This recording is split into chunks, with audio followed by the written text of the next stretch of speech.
For more than 35 years, I woke up before dawn, packed my lunch, and drove to the same office in Des Moines, Iowa. I worked in supply chain management, numbers, orders, schedules. I was good at it. I liked the order. I liked knowing exactly what I needed to do, where I needed to be, and when.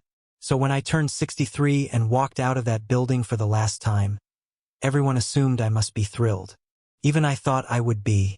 There was a cake in the break room, a few heartfelt speeches, and a card signed by everyone, some of whom I didn't even really know. I still remember standing in the parking lot, card in hand, thinking to myself, well, that's it. A new chapter begins. No more deadlines. No more alarms. I drove back to our quiet suburban home. Linda, my wife, greeted me with a soft kiss on the cheek. The kids were grown and had moved out. The grandkids lived in another state. Now it was just the two of us, and the silence. At first, it felt like a well-earned vacation. I slept in. I sipped coffee on the porch while watching the morning news. I even started tackling all the chores my wife had gently reminded me about for years, the ones I'd always said I'd get to later. But then, something strange started to happen. I began waking up with nowhere to go. No meetings to prepare for. No problems to solve. No one waiting on me. First, I brushed it off. I told myself, you've worked your whole life. Now it's time to rest.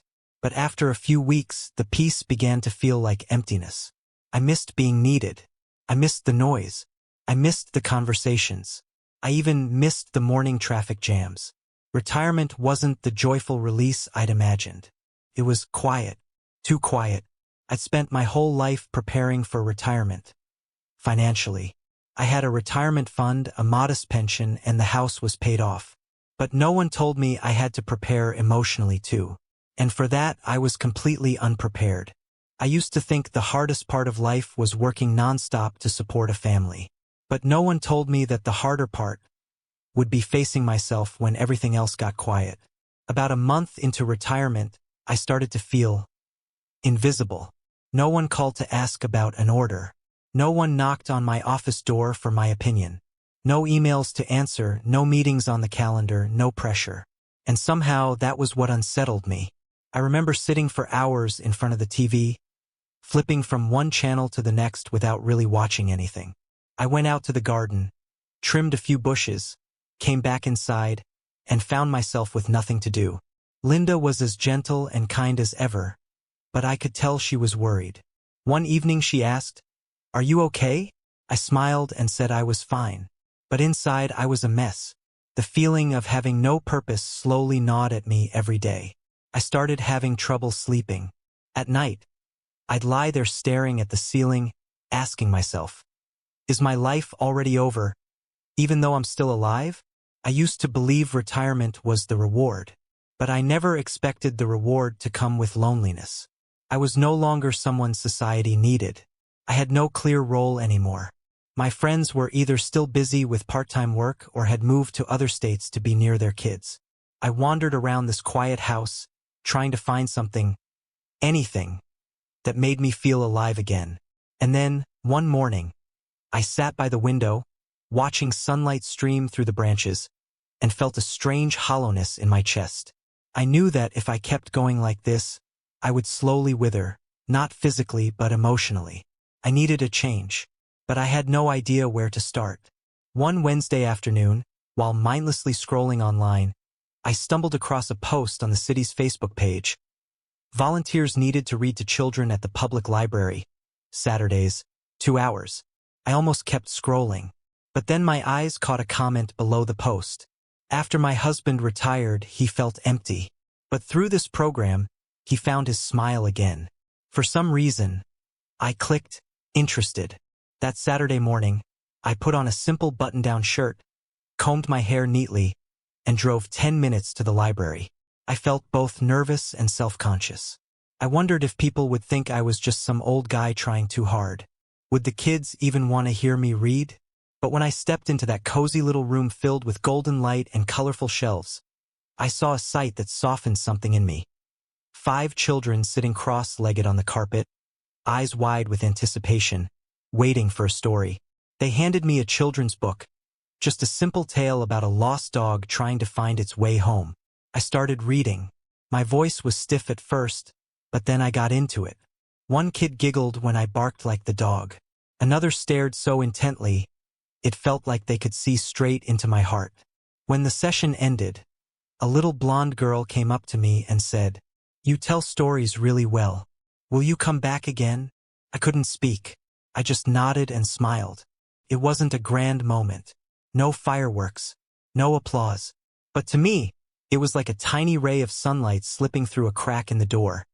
Just enough to start lifting the quiet darkness I'd been carrying for weeks.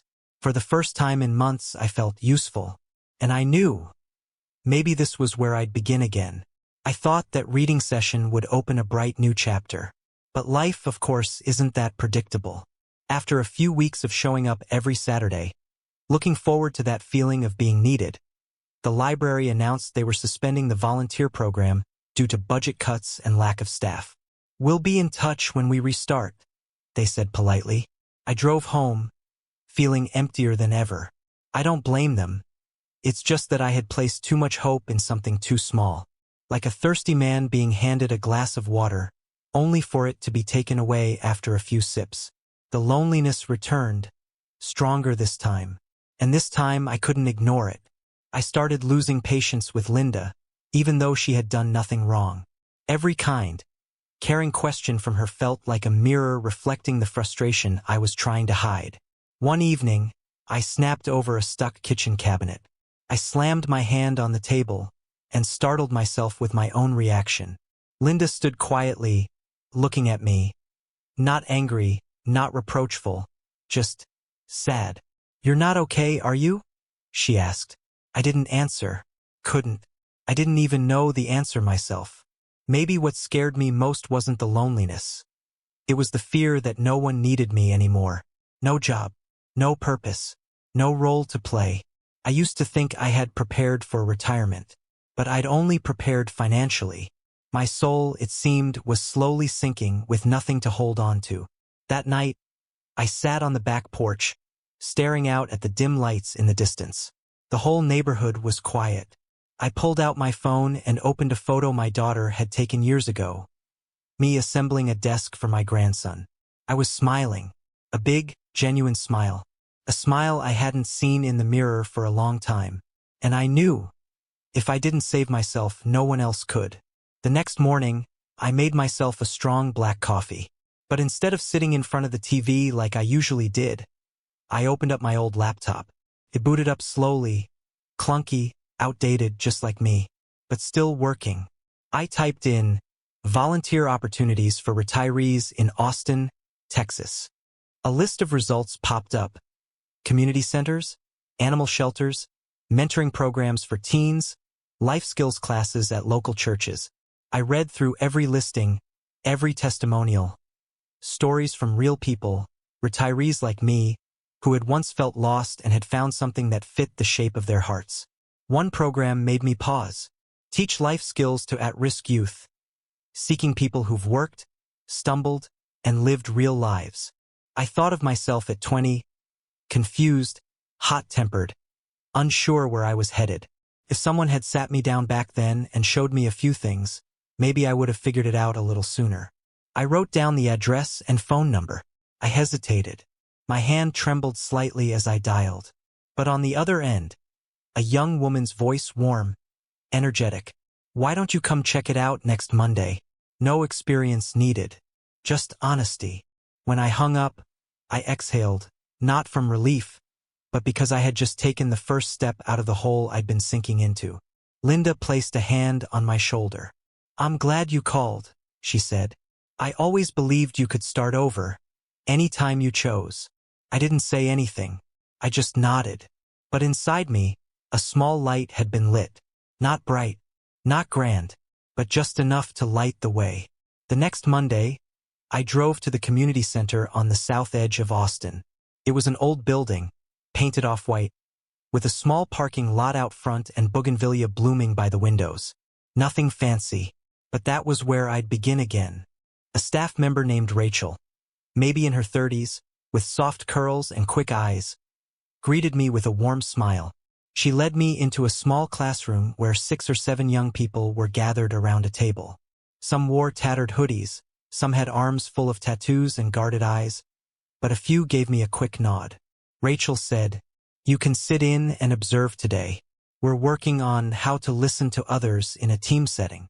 Later, if you'd like to share your experiences, we'd really value that." I sat down, stiff at first, but as I listened, it all started to feel familiar. These situations, I'd lived them. On the shop floor, on job sites, during years of long-haul driving. I'd been hot-headed. I'd lost jobs because I couldn't control my temper. I'd struggled to say the words, "I'm sorry," and now, I saw pieces of myself in the tired eyes of those kids. At the end of the session, Rachel asked, "Would you like to share something?" I stood up, a bit shaky, but I spoke. I told them about the first time I got yelled at by a boss for overreacting, about learning to stay quiet when I was angry, about the cost of one rash decision. And surprisingly, they listened. No one laughed. One boy with dyed blue hair even nodded and said, "I've been there too, just like you said." I went home with a strange new feeling. I wasn't just a leftover anymore. I had given something and received something even more valuable in return. A sense of purpose. That day, I stopped by a little bakery near home and picked up 2 cinnamon rolls and a coffee for Linda. "To celebrate the first day of the teacher," I said, half joking. She laughed, and I laughed with her. A real laugh, deep and warm. Things went smoother than I'd expected. By the 3rd week, I already recognized everyone in the classroom. I started helping Rachel prepare materials and even led small group activities from time to time. I felt useful, a feeling I hadn't been able to name in all those years of driving cross-country. But then, one Friday morning, it happened. I got a call from the hospital. My younger brother Jerry had suffered a minor stroke. We weren't close. Jerry lived alone in the suburbs outside San Antonio, nearly a 3-hour drive away. After Mom died, we drifted apart. He was a closed-off, stubborn man who once told me I was just a useless old man behind the wheel. But in that moment, I didn't think about any of that.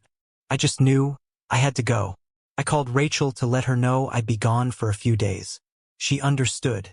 Linda packed a few meals for the road, and I filled up the tank and headed out. On Highway I-35, everything felt familiar again. The sound of tires humming steadily, the radio playing a wistful country song, and the road signs fading into the noonday Texas sun. But something inside me had changed. I was no longer the emotionally numb man I once was. When I arrived at the hospital and saw Jerry lying there, pale and frail, I realized something. Time waits for no one. The brother who used to mock me now trembled as he held a cup of water. I took his hand and said, "I'm here. Don't worry." A few days later, I arranged for a temporary nurse to care for him. But deep down, a new fear had begun to grow inside me. What would happen if I wasn't healthy anymore? If one day Linda got sick? If I became the one who needed help? I used to ignore those questions, but now, they stared back at me as clearly as the wrinkles on Jerry's face. I returned to Austin, but I carried a heavy heart. When I walked into the classroom that Wednesday, Rachel looked at me and asked, "Are you okay?" I nodded, but deep down I knew I had to take things more seriously. Not just volunteering for the sake of it, but truly preparing for the future in a real and practical way. I came back to the center with a mind full of worry. Jerry was recovering, but that incident had shaken me awake. I used to think that after retirement, all I needed was spiritual meaning. But the truth is, old age requires more than just joy, it needs a plan. That night, I sat with Linda on the balcony. The moon was bright, the breeze gentle, but I didn't feel at ease. I told her, "I think I need to do something more practical. Meaning is good, but what we don't have is something sustainable." Linda placed her hand on mine. "I know. You've spent your whole life sacrificing for the family. But if you want to learn something new now, I'll always support you." That night I couldn't sleep. I stayed up searching on my old laptop. Turned out the community center offered a course, Facilitation and Group Management Skills, for senior volunteers. If I completed the 3-month course, I could earn a small stipend while assisting in teaching. Not much, around $600 a month, but enough to avoid dipping into savings. I signed up the very next morning. Rachel was surprised.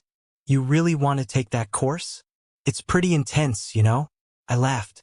I used to drive cross-country through hailstorms and blizzards. A classroom's not gonna scare me. Truth be told, the course wasn't easy. I had to learn how to use PowerPoint, take notes via email, and understand basic psychology principles. Some days my head ached. Some nights I wanted to quit. But then I'd think of Jerry, and of myself, lying somewhere in the future in need of the preparation I could start today.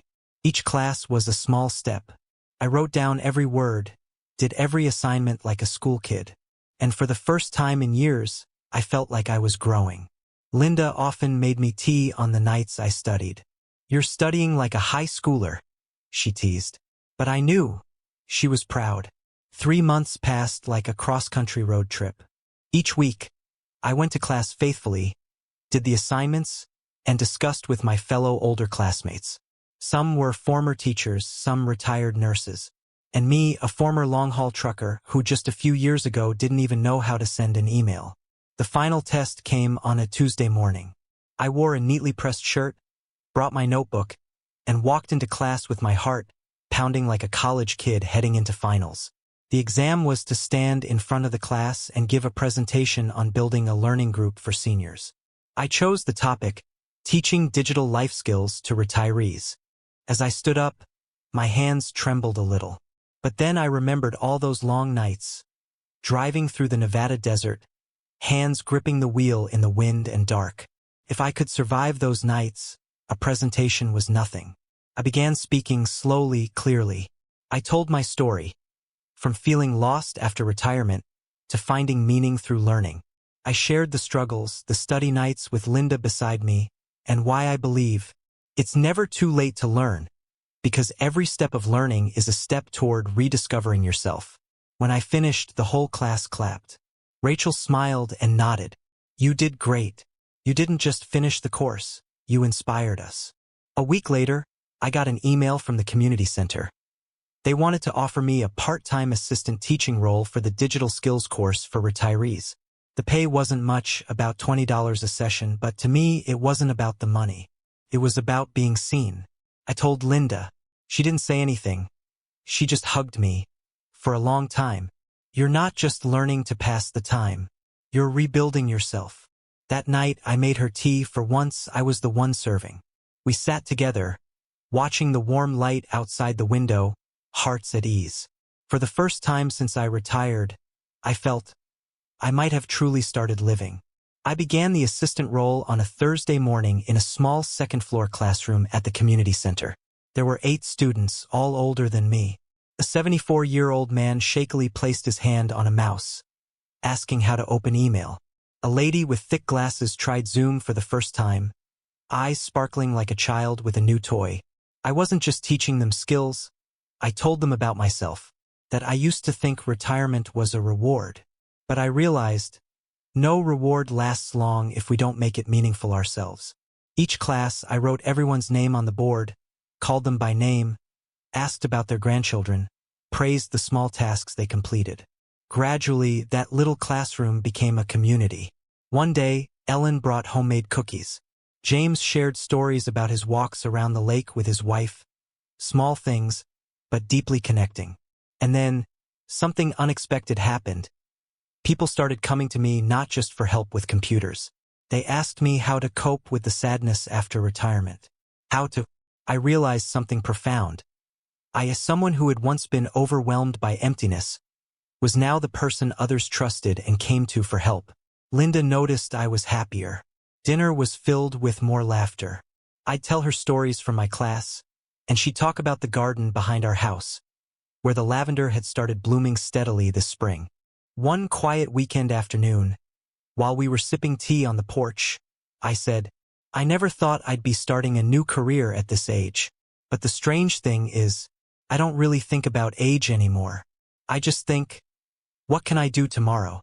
Linda smiled. "You didn't retire. You just moved into a job that matters more."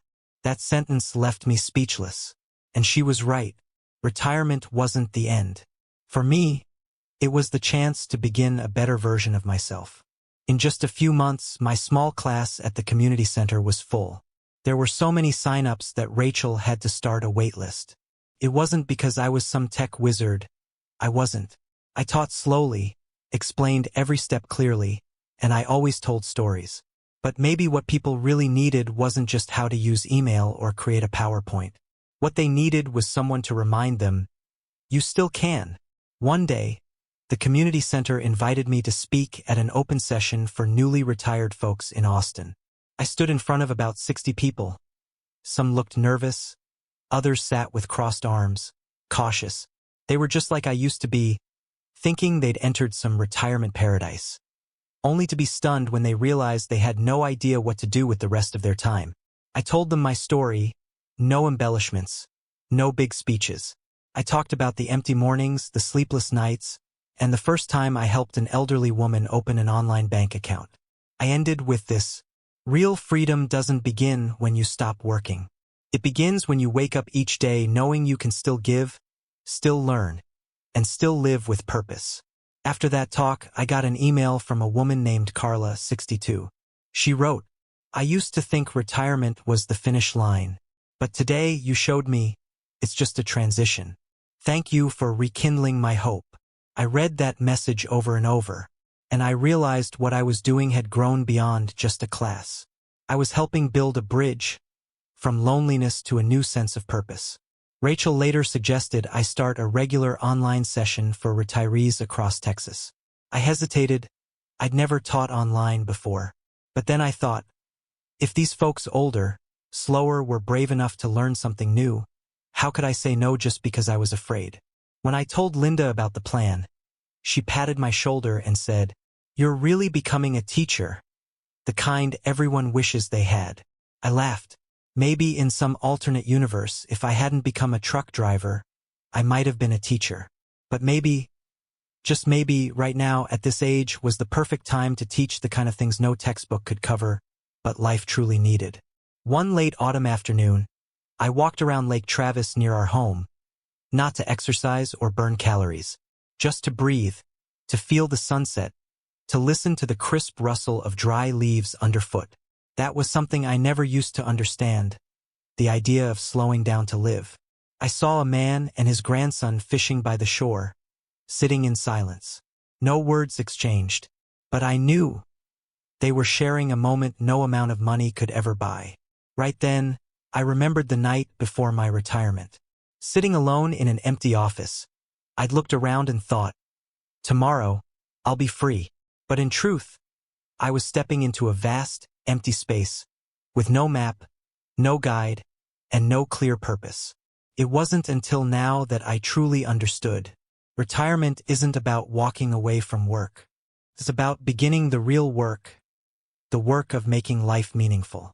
No more time clocks, no more bosses, no more performance reviews. Just myself, and the question, why am I still here? I used to answer that question with savings accounts, insurance plans, and vacation brochures. But now, I answer it through the eyes of an elderly learner who just emailed her grandson for the first time. Through letters from strangers who tell me I helped them feel less lost. And through Linda's gaze, every time she gently places a cup of coffee next to me in the morning and says, I see you're really living now. I don't know how many more years I have left, but for the first time in a very long time, I've stopped counting. I'm no longer worried about whether I have enough, because I know now, if even one day is filled with meaning, then this whole life has been worth it. One February morning, I got a call from a nonprofit organization called Silver Light in Dallas. The woman on the line said, We saw the video of your talk at the Austin Community Center. Have you ever thought about designing a statewide digital skills program for retirees? I froze. Part of me wanted to decline. I still saw myself as just a regular guy. Not an expert, not a certified teacher, certainly not a keynote speaker. But another part of me lit up. Maybe all those small classes, all those emails I'd answered, and every time I explained how to log into Gmail, maybe they were all leading to something bigger.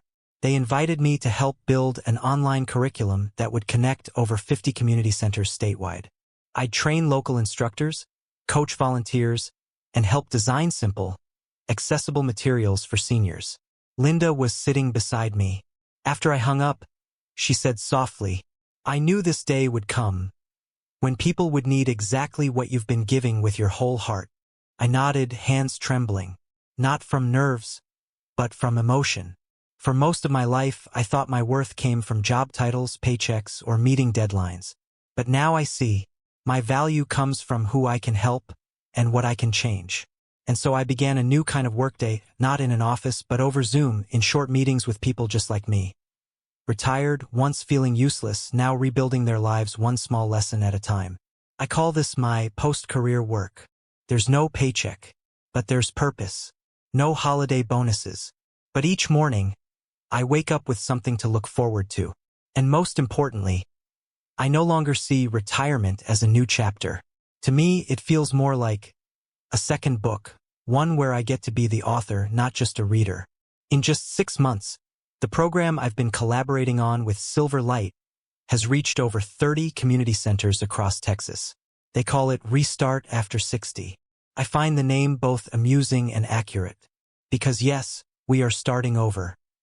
Not with fireworks, but with quiet patience and a deep, smoldering hunger that's been waiting through the years we thought had already passed us by.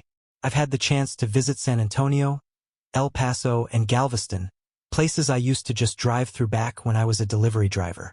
Now, I arrive as someone who shares life experiences.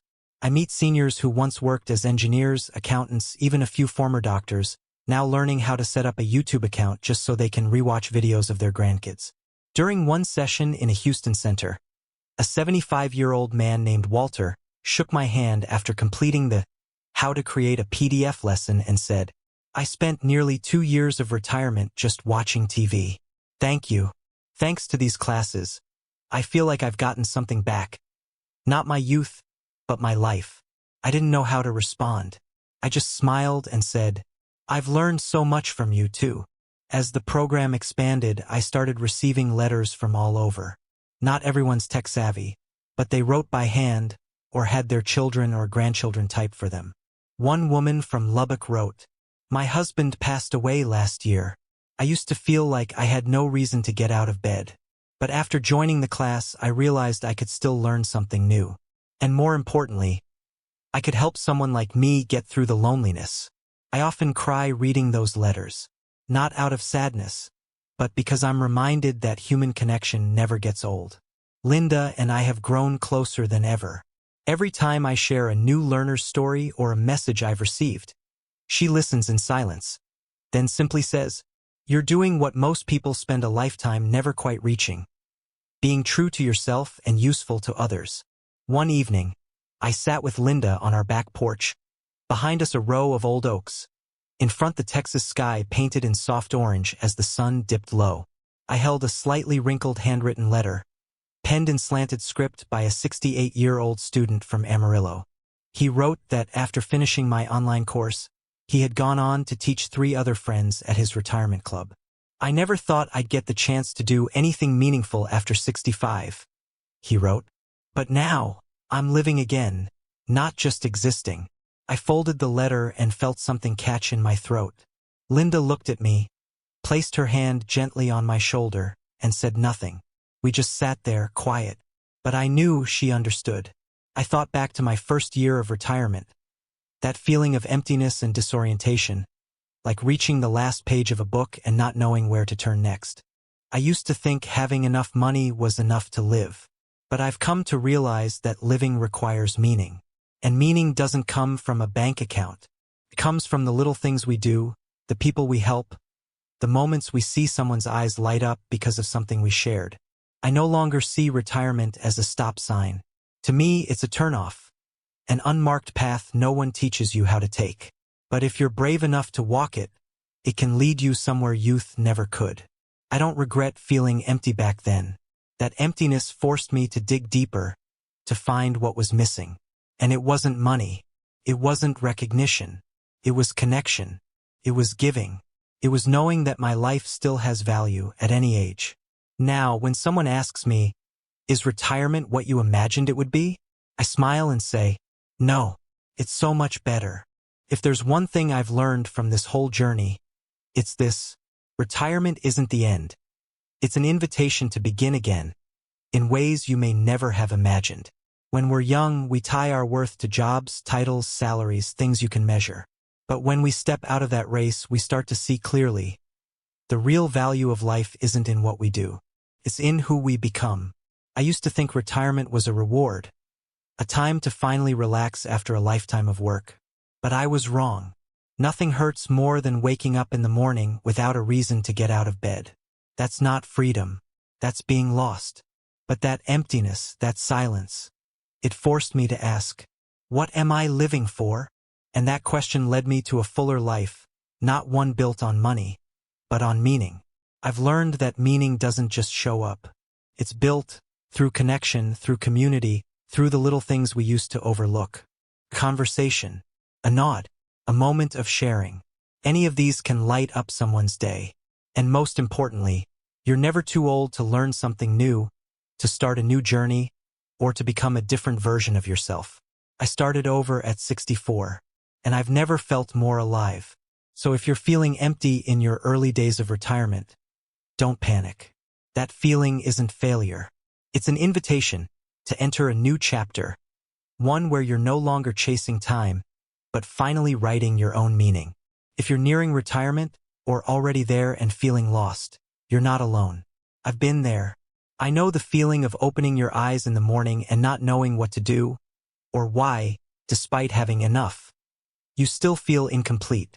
But I want to tell you this: you still have so much to give. Your life experience is a treasure, one the world still needs, something the young can't fully grasp. But your heart, if placed in the right hands, can create something beautiful, both for others and for yourself. You don't need to do something grand. Start with something small. Call an old friend. Sign up for an online skills class. Visit your local community center and ask if you can help with anything. Or simply, write down something you've always wanted to do but never dared. Retirement doesn't mean you stop. It just means you now get to choose again. And this time, choose for yourself. I began this new journey with a free Zoom class and a few small sessions at the local library. Now, I don't just have a meaningful life. I've connected with hundreds of people, each carrying a story worth listening to. And I believe the next story could be yours. I used to think I'd find freedom when I stopped working. But it turns out, freedom doesn't come from how much free time you have. It comes from how you choose to use that time to do something meaningful. Retirement wasn't what I expected. It's not a quiet reward at the end of life. It's a threshold, an opportunity, a beginning. I no longer count the money in my bank account. I count the smiles I've helped create. I count the mornings I wake up excited. And I count the days I feel like I'm truly living, not just existing. So if you're standing at the crossroads of post-career life, believe this: the most beautiful part of your life might not be behind you. It could be waiting just ahead. Start again, even if it's just one small step. Because sometimes, the most extraordinary new chapter in life begins after the period you once thought was the end.